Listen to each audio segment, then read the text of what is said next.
हम लोग पुराने नियम के सर्वेक्षण में हैं और ये तीसरे सत्र का चौथा पाठ है। मैं विश्वास करता हूँ चौथा विषय एजरा की किताब।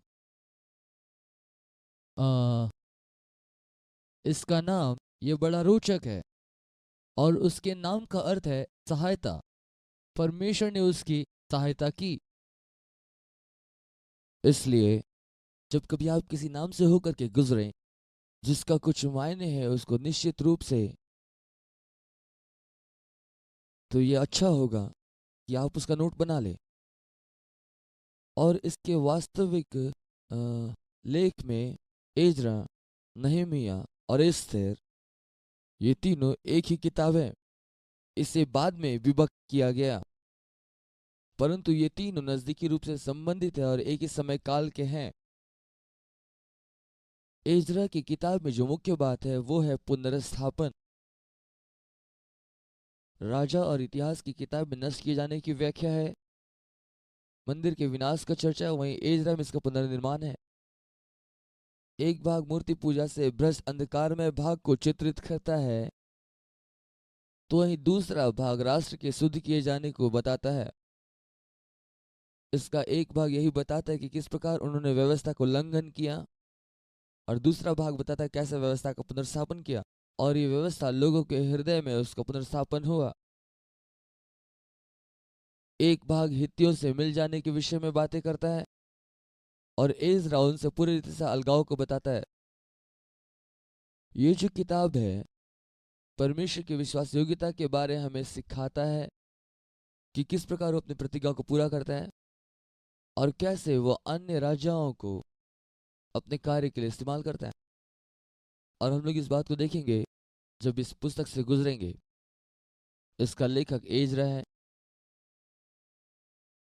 और उसके 7वें अध्याय का 10 वचन, और ये एजरा के विषय में बातें करता है। एजरा ने यहोवा की व्यवस्था का अर्थ जान लेने और उसके अनुसार चलने और इज़राइल को विधि और नियम सिखाने का अपना मन लगाया था।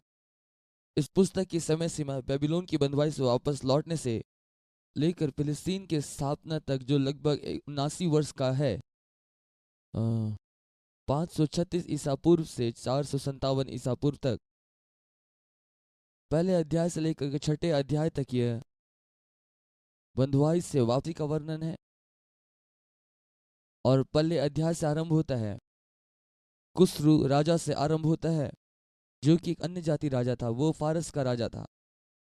परंतु आइए हम पहले पद से देखेंगे। फारस के राजा कुस्रू के पहले वर्ष में यहोवा ने फारस के राजा कुस्रू का मन उभारा कि यहोवा का जो वचन यिर्मयाह के मुंह से निकला था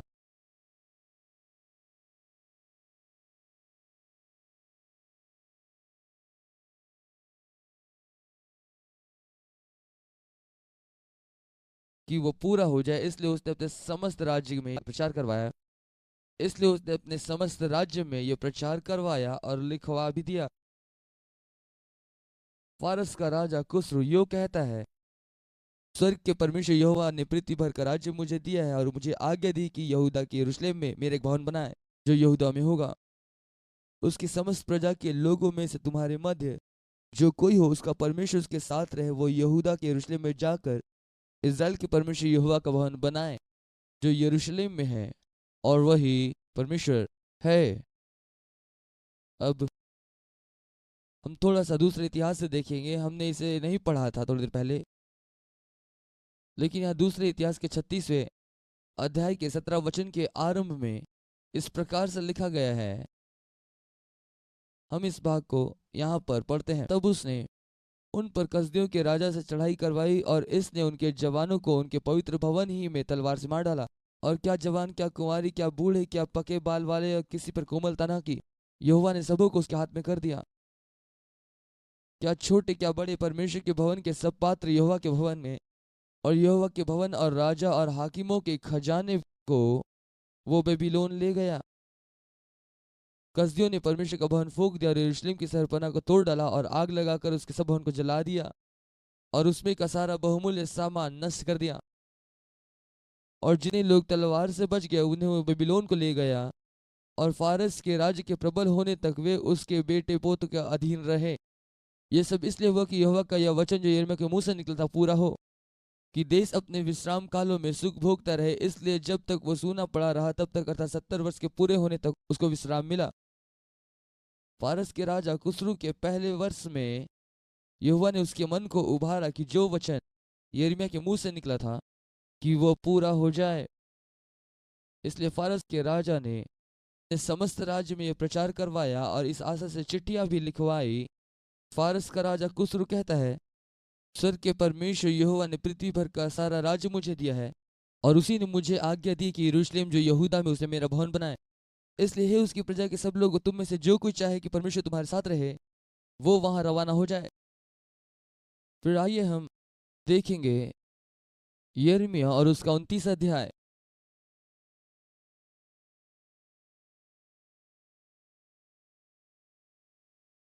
और यिर्मयाह उसका 29 अध्याय हम आरंभ करेंगे 10 वचन से।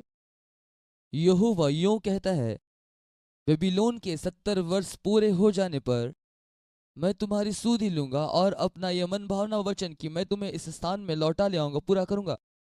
क्योंकि यहोवा की यह वाणी है कि जो कल्पनाएं मैं तुम्हारे विषय में करता हूं उसे मैं जानता हूं, वे हानि के नहीं वरन कुशल ही के हैं। परंतु मैं तुम्हारी आशा पूरी करूंगा और उस समय तुम मुझे पुकारोगे और आकर मैं तुम्हारी सुनूंगा। तुम मुझे ढूंढोगे और पाओगे भी, क्योंकि तुम अपने संपूर्ण मन से मेरे पास आओगे और मैं तुम्हें मिलूंगा। यहोवा की वाणी है, और बंधुआई से लौटा ले आऊंगा और तुमको उन सब जातियों के स्थानों में से जिसे जबरन निकाल दिया गया है लौटा ले आऊंगा, जहां से मैंने तुम्हें बंदी करा के निकाल दिया था। यहोवा की यही वाणी है। अब यहाँ पर एक भविष्यवाणी है, और आपको पता है मैं आपको एक चार्ट दूंगा, और मैं यहाँ पर नहीं जानता, मुझे नहीं पता मैं कब वो आपको दूंगा। शायद उस घर जब हम भविष्यवक्ताओं को देखें, और इससे आपको वंशानुगत क्रम को समझने में सहायता मिलेगी। क्योंकि कई बार हम चीज़ों को पढ़ते हैं, और जैसे अभी हमने एजरा को पढ़ा और हमें यिर्मयाह में भी जाकर पढ़ना पड़ा, परंतु यहाँ हम देखते भविष्यवाणी पूरी होती है जो यिर्मयाह ने किया था। मैं भविष्यवाणी की किताब का एक चार्ट दूंगा ताकि आप समय काल को देख पाएं और किसके शासनकाल में भविष्यवक्ता भविष्यवाणी कर रहा है, और ये आपको एक बेहतर समझ देगा। हम गड़बड़ी में पढ़ सकते हैं, जैसा अभी हमने एजरा में पढ़ा, और इसमें हम देखते हैं एक भविष्यवाणी पूरी होती है और यिर्मयाह उस भविष्यवाणी को दिया होता है। लेकिन ये सब ऐसे ही कार्य करता है। और जिस प्रकार ये बाइबल हमारे पास में है, ये पूरी रीति से क्रमानुसार नहीं है। मुझे नहीं पता क्यों इस क्रम में ये दिया गया है। ये ऐतिहासिक क्रम में नहीं है। मैं याद करता कुछ वर्ष पहले मैंने निर्णय लिया था, मैंने एक बाइबल का एडवर्टाइजमेंट देखा था जो कि ऐतिहासिक क्रम के अनुसार था, इसलिए मैं सोच रहा था कि मैं उस बाइबल को ले लूंगा।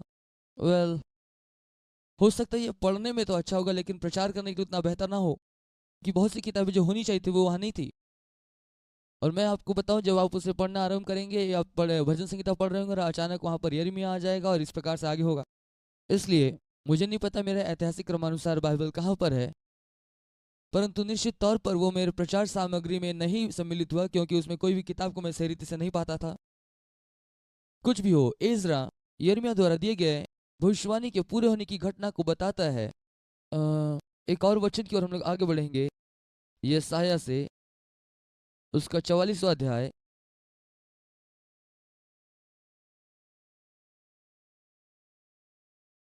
और उसका 23 वचन,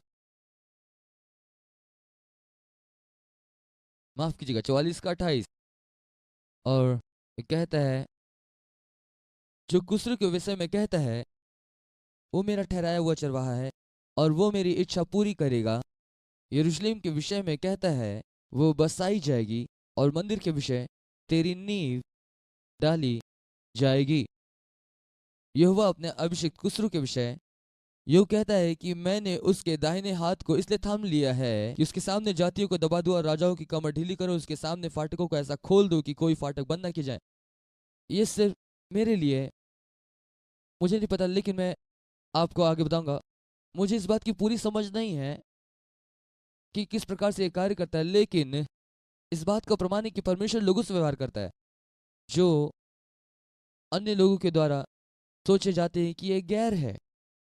मेरा मतलब वो फारस का राजा है, वह तो इसराइल का कोई भाग नहीं है, वो तो ये बेहद ही अद्भुत है कि किस रीति से परमेश्वर एक अन्य जाति के राजा को अपने उद्देश्य के लिए इस्तेमाल करता है और उसके द्वारा चेतावनी देता है और उत्साहित करता है इज़राइल के लोगों को। ये एक फिर से एक बार हम बस आश्चर्यचकित हो सकते हैं कि कैसे हमारा परमेश्वर कार्य को पूरा करता है। इसलिए और यहाँ पहले अध्याय में हम देखते हैं कुसरू का शासनकाल, और अध्याय 2 में यहाँ एक सूची आरंभ होती है बंदियों की जो वापस लौट रहे हैं, जो बंधुआई से वापस लौट रहे हैं।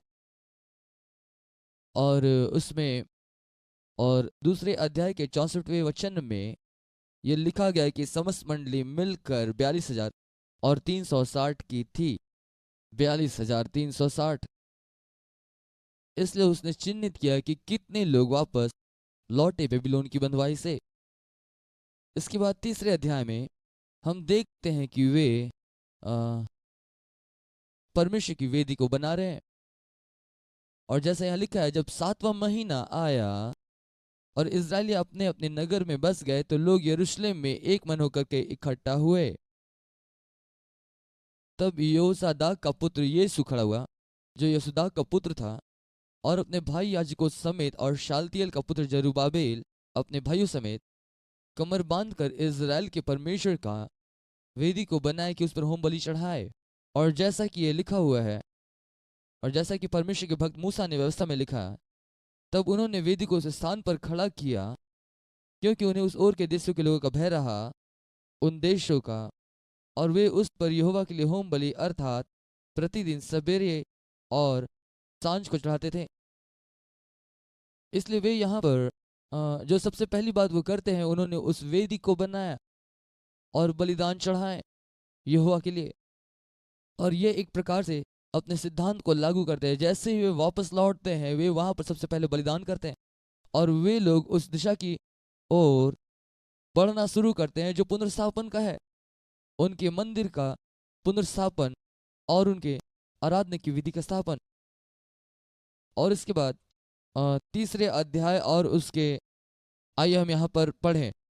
उन्होंने झोपड़ियों का पर्व माना जैसा कि लिखा है और प्रतिदिन होम बलि चढ़ाया करते थे। 5वें वचन में इसके बाद नित्य होम बलि और नए चांद और यहोवा के पवित्र किए हुए और अपनी अपनी इच्छा से यहोवा के लिए वे सब स्वेच्छा बलि चढ़ाया करते थे। 7वें महीने के पहले दिन से ही वे यहोवा को होम बलि चढ़ाने लगे, परंतु यहोवा के मंदिर की नींव तब तक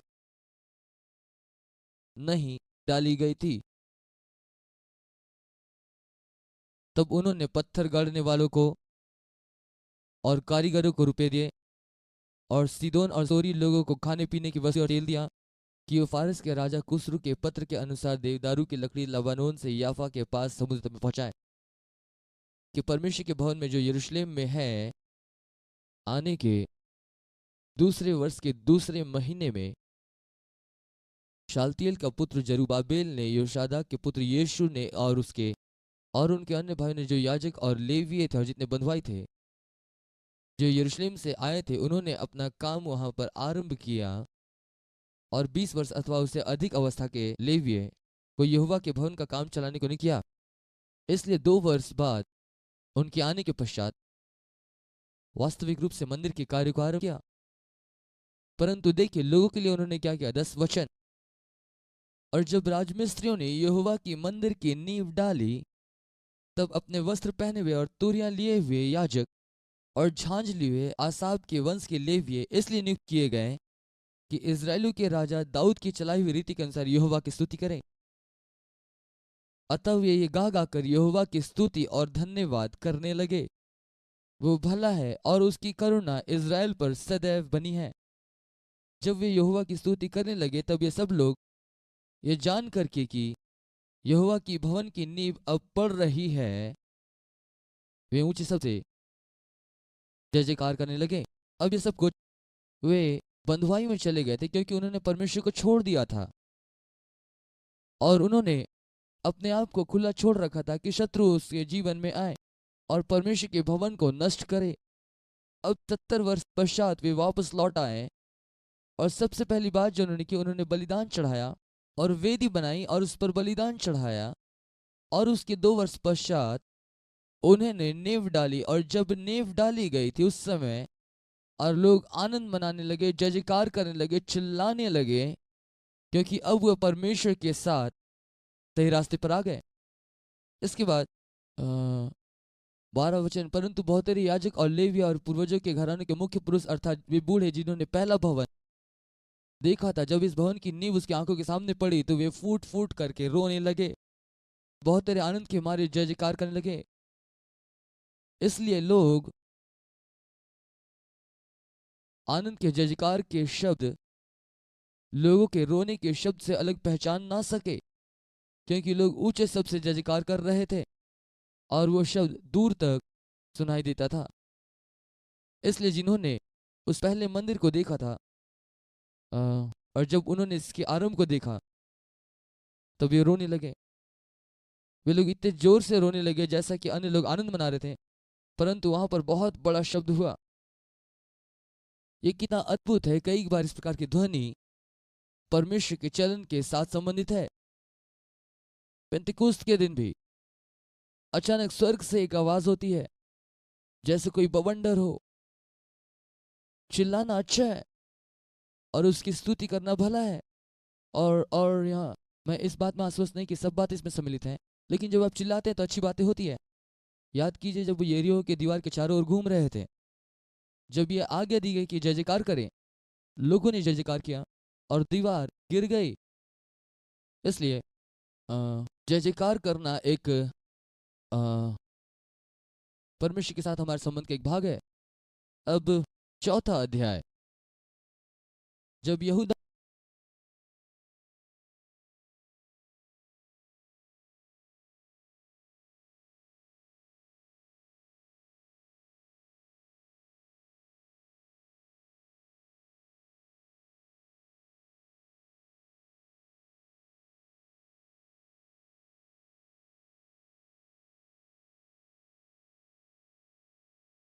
और बिन्यामीन के शत्रुओं ने यह सुना कि बंधुआई से छूटे हुए लोग इज़राइल के परमेश्वर यहोवा के लिए मंदिर बना रहे हैं, तब वे जरूब्बाबिल के पूर्वजों के घराने के मुख्य पुरुषों के पास आकर कहने लगे, हमें भी अपने संग होने दो, क्योंकि तुम्हारे समान हम भी तुम्हारे परमेश्वर की खोज में लगे हुए हैं। और असूर के राजा एर्सदोन जिसने हमें यहाँ पहुंचाया उसके दिनों में बलिदान चढ़ाते थे। जरूब्बाबिल, यीशु और इज़राइल के पितरों के घराने के मुख्य पुरुष ने उनसे कहा, हमारे परमेश्वर के लिए भवन बनाने में तुम्हारा हमसे कोई संबंध नहीं है। हम ही लोग एक संग मिलकर फारस के राजा कुसरो की आज्ञा के अनुसार इज़राइल के परमेश्वर के लिए, परमेश्वर यहोवा के लिए इसे बनाएंगे।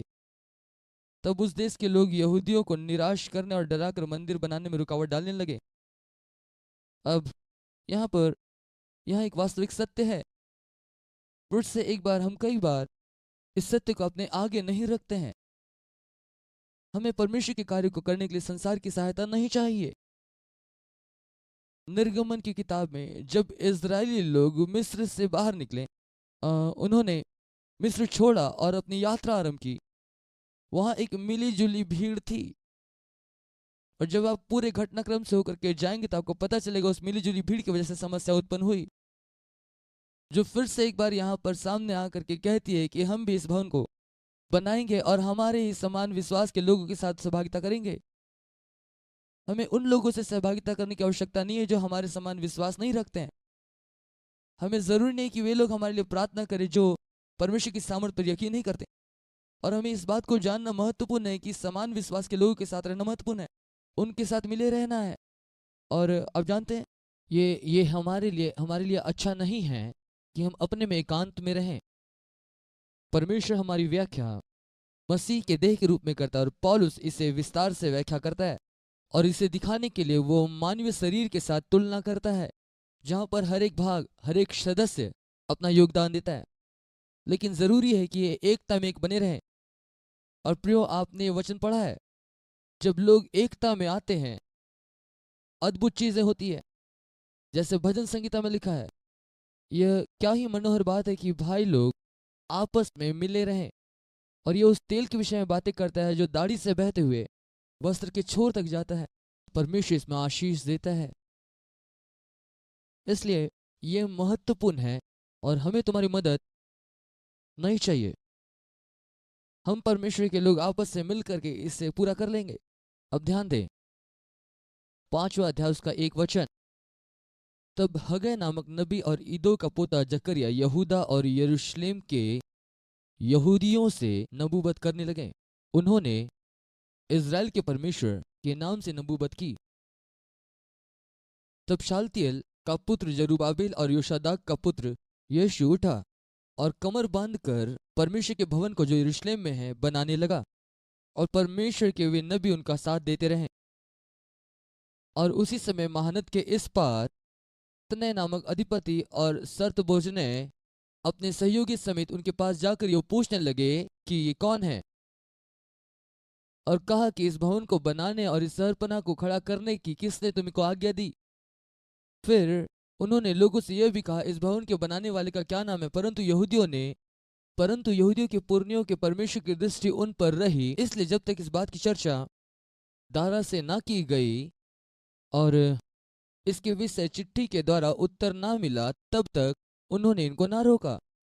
उनके विरुद्ध में विरोध हो रहा था, परंतु वे लोग स्थिरता के साथ खड़े रहे और वे जानते थे कि परमेश्वर ने उन्हें ये निर्देश दिया था और वे पीछे नहीं हटेंगे, और साथ ही साथ वे शत्रुओं से सहायता नहीं लेंगे ताकि वे परमेश्वर के मंदिर को बनाने में सहायता करें। और 6वें अध्याय में वे मंदिर का अर्पण करते हैं। वे उस मंदिर में, और ऐसा लिखा है 3रे आयत में, राजा कुसरू के पहले वर्ष में उसी कुसरू राजा ने ये आगे दी कि परमेश्वर के भवन के विषय में जो यरूशलेम में है, अर्थात वो भवन जिसमें बलिदान किए जाते थे, वो बनाया जाए और उसकी नींव दृढ़ता से डाली जाए और उसकी चाहे आदि इत्यादि। 7वां वचन, परमेश्वर के उस भवन के काम को रहने दो। यहूदियों का अधिपति और यहूदियों के पुरनिये परमेश्वर के उस भवन को उसी स्थान पर बनाए। और वो आगे बढ़ता है और वो उन सारी बातों की घोषणाएं करता है। फिर कुछ बात है जो आपको यहाँ ध्यान देना है। 6ठे अध्याय के 22 वचन से 7 अध्याय 1 वचन तक के बाद 7वें अध्याय 1 पद से वहाँ 60 वर्ष का एक काल है, एक बदलाव का समय। 22वें वचन के अंत में 60 साल के बाद हम 7वें अध्याय के पहले वचन से हम वहां पर देखना आरंभ करेंगे। और यहाँ पर एज्रा वो अपने निर्देशों को प्राप्त करता है। 6ठा वचन, यही एज्रा मूसा की व्यवस्था के विषय जिसे इज़राइल के परमेश्वर ने दी थी, वो उसका एक निपुण शास्त्री था। उसके परमेश्वर यहोवा की कृपा दृष्टि उस पर रही, इसके कारण राजा उसका मुंह मांगा वर दिया। इजरायली और याजक, लेवी और गवैये और द्वारपाल और मंदिर के सेवकों में से कुछ लोग अर्थछत्र राजा के 7वें वर्ष में यरूशलेम को गए। वे अर्थछत्र राजा के पास गए और वे यरूशलेम आए। वह राजा के 7वें वर्ष के 5वें महीने में यरूशलेम पहुंचे।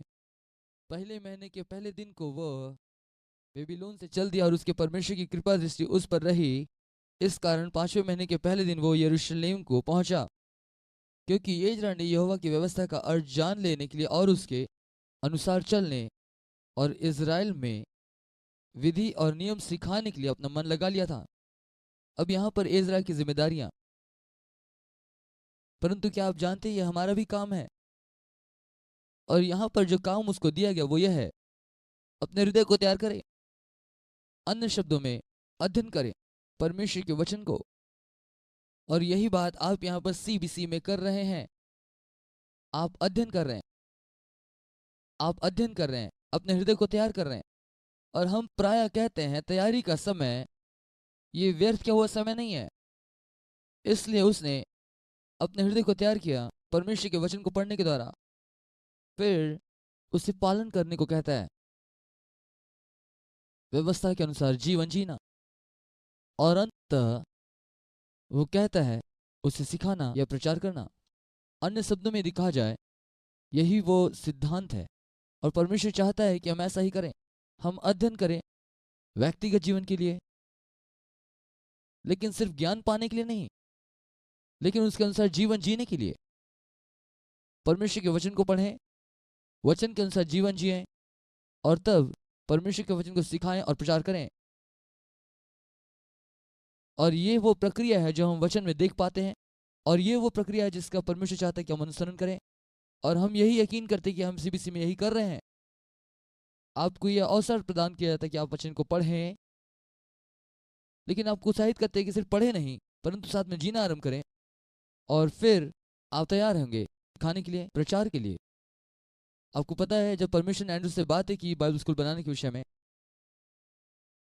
तिमोथी के पत्र से परमेश्वर बात किया, एंड्रू मैं चाहता हूं कि तुम उन बातों को ले लो जो मैंने तुम्हें उंडेला है या तुम पर प्रकट किया है, और मैं चाहता हूं कि आप इन बातों को उन विश्वास योग्य सौंप दें, और इस रीति से कर कि वो भी वैसा ही जाके कर पाए और ऐसा ही करें। हमने इसी सिद्धांत के ऊपर में अपने इस स्कूल को स्थापित किया है। आप समझ रहे, हमारे शिक्षक वे लोग हैं जो ना कि सिर्फ वचन को पढ़े वरन उसे जीते हैं, और अब जाकर के वे सिखाते हैं, और वे इस रीति से सिखाते हैं कि आपको योग्य बना दे कि आप भी वो ऐसा ही सिखा पाए। और हम विश्वास करते हैं आप बाहर जाकर के सिखाएंगे, प्रचार करेंगे, और मैं विश्वास करता हूँ ये बाइबल का सिद्धांत है संसार को जीतने का, और हम देखते हैं अच्छे फल को देख पाएंगे। ऐसा करने का हमें एक बेहतर प्रतिफल प्राप्त होगा। हम लोग अपने आरंभिक विश्वास में अटके हुए थे कि कोई भी सीबीसी स्कूल को आरंभ नहीं कर सकता जब तक कि वह हमारे स्कूल में 3 वर्ष ना गुजार ले।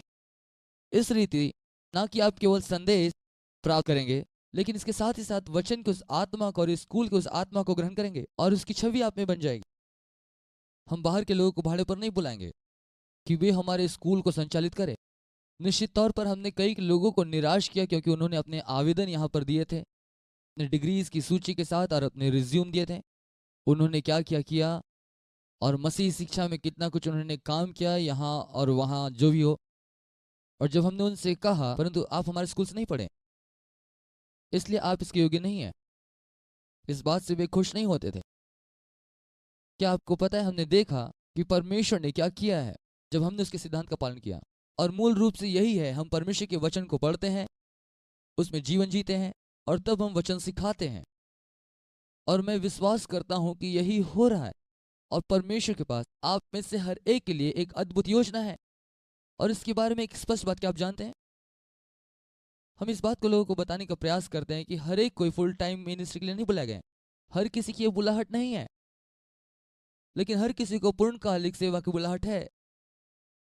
इसलिए आप अपने जीवन में जो कुछ भी करते हो, जरूरी है कि आप परमेश्वर के राज्य को प्रस्तुत करें और परमेश्वर का प्रतिनिधि करें। और आप क्या कर रहे हैं, आप तैयारी कर रहे हैं उसके प्रतिनिधित्व होने के लिए। लेकिन ये जरूरी नहीं है कि आप व्यवसायिक तौर पर पूर्णकालिक सेवक हों, परंतु ये बहुत ही अद्भुत है कि पुराने नियम में हमारे पास ये सिद्धांत है कि कि वह कि वो परमेश्वर के वचन को पढ़ने के लिए अपने आप को तैयार किया, वचन को जीने के लिए, और इसके बाद लोगों को वो सिखाए। अध्याय 8 में हम एजरा के साथियों के बारे में पढ़ते हैं, उनकी वापसी, जो कि वे लौट रहे हैं उस स्थान को जहां से उन्हें बंदी बनाया था। अध्याय 9, मूल रूप से यदि हम इसमें जाएंगे और अध्याय 9 को हम जानेंगे तो इस बात को जानेंगे कि यह एक सच्ची तस्वीर है मध्यस्थी प्रार्थना का। व्यर्थ की बातें मध्यस्थी प्रार्थना नहीं कहलाती, लेकिन यह सच्ची तस्वीर है मध्यस्थी की प्रार्थना का। यहाँ अध्याय 9 में मध्यस्थी प्रार्थना का चित्रण है इज़रा की किताब में, पर वे अपने पापों का अंगीकार कर रहे हैं। और 9वें अध्याय के 10वें वचन में कहता है, अब हे हमारे परमेश्वर, इसके बाद हम क्या कहें, यही कि हमने तेरी आज्ञा को तोड़ दिया जो तूने यह कहकर अपने दास नबियों के द्वारा दी है। और वे इसमें आगे बढ़ते हैं और अपनी खामियों का अंगीकार करते हैं। और 15वें वचन में कहता है, हे इज़राइल के परमेश्वर यहोवा, तू धर्मी है। हम बचकर मुक्त हुए हैं जैसे कि आज वर्तमान है। देख, हम तेरे सामने दोषी है, इस कारण हम कोई तेरे सामने खड़ा नहीं रह सकता है। अब जब एजरा परमेश्वर के भवन के सामने पड़ा, रोता हुआ प्रार्थना और पाप का अंगीकार कर रहा था, तब इज़राइल में से पुरुषों, स्त्रियों और बच्चों की एक बहुत बड़ी मंडली उसके सामने इकट्ठी हुई, और वे बिलख बिलख कर रोने लगे। और वे लोग फूट फूट कर वहां रोने लगे। तब यहीएल का पुत्र सकन्या, जो एलाम के वंश में का था, एजरा से कहने लगा, हम लोगों ने इस देश के लोगों में से अन्य जाति की स्त्री ब्याह कर अपने परमेश्वर का विश्वासघात किया है, परंतु इस दशा में भी इज़राइल के लिए आशा है। अब इसलिए अब हम अपने परमेश्वर से यह वाचा बांधे कि हम अपने प्रभु की सम्मति और परमेश्वर की आज्ञा के अनुसार, थरथराने वालों की सम्मति के अनुसार ऐसी सब स्त्रियों को और उनके बच्चों को दूर करें और व्यवस्था के अनुसार से काम किया करें। तो उठ, क्योंकि यह काम तेरा ही है और हम तेरे साथ में हैं, इसलिए हियाव बांधकर इस काम में लग जा। तब एजरा उठा और याजकों और लेवियों और सब इस्राएलियों के प्रधानों को यह शपथ खिलाए कि इसी वचन के अनुसार वे करेंगे, और वे शपथ खाएं। तब एजरा परमेश्वर के भवन के सामने से उठा और एलियाशीब के पुत्र योनान के कोठरी में गया, और वहां पहुंचकर ना तो रोटी खाई ना पानी पिया, क्योंकि बंधुआई से निकलकर आए हुए के विश्वासघात के कारण वो शोकित था। उन्होंने यहूदा और यरूशलेम में रहने वाले बंधुआई से आए हुए सब लोगों में यह प्रचार कराया कि तुम यरूशलेम में इकट्ठे हो। सब लोगों में प्रचार करवाया कि वो यरूशलेम में इकट्ठे हो, और जो कोई हाकिमों और पुरनियों की सम्मति ना मानेगा और 3 दिन के भीतर ना आए, उसकी समस्त धन संपत्ति नष्ट की जाएगी, और वो आप बंधुआई से आए हुए सभा से अलग किया जाएगा, उन सबों से अलग हो जाएगा वो। अब वो इसी प्रकार आगे बढ़ता है और आगे कहता है, इसलिए अब अपने पितरों के परमेश्वर यहोवा के सामने अपना पाप मान लो और उसकी इच्छा पूरी करो, और इस देश के लोगों अन्य जाति से अपने आप को अलग करो और अन्य जाति स्त्री से अलग हो। तब पूरी मंडली के लोगों ने ऊंचे शब्द से कहा, जैसा तूने कहा है वैसा ही हम करेंगे। और हम यहाँ पर क्या देखते हैं कि वे इस बात को जानते थे कि उन्होंने परमेश्वर की आज्ञा का उल्लंघन किया है, और यह पर सीधे दोष लगता है। वे अपने पापों को मान लेते हैं और वे अपने उन पापों को छोड़ देते हैं।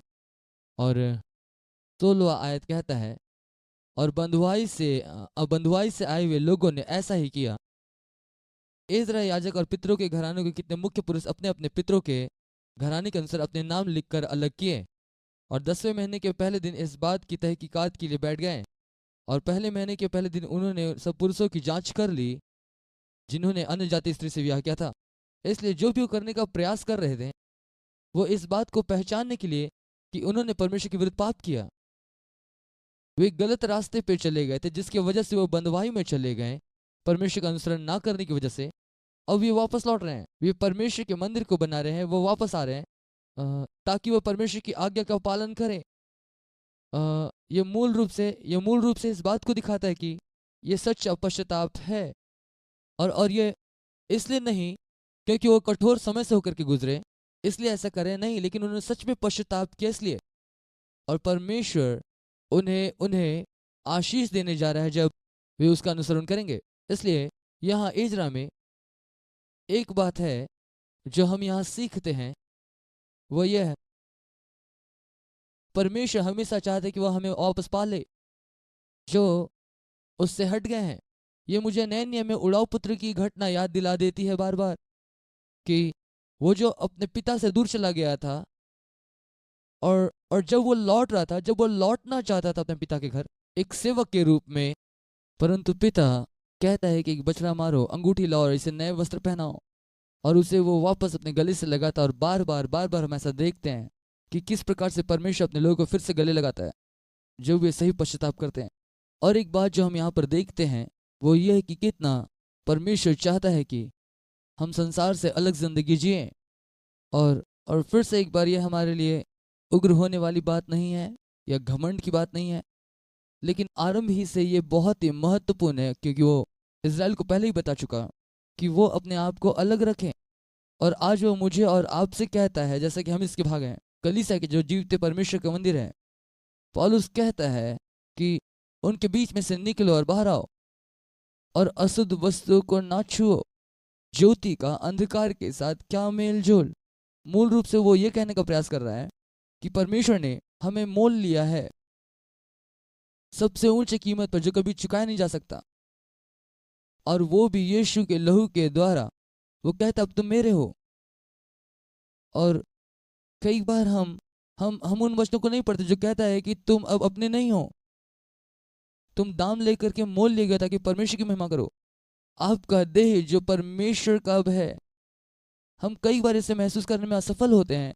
एक बार जब हम प्राप्त कर लेते हैं उस संबंध को जो परमेश्वर के साथ में, वास्तव में उसने हमें खरीद लिया है। अब ये जीवन हमारा नहीं रह गया है कि हम अपनी मर्जी को पूरा करें।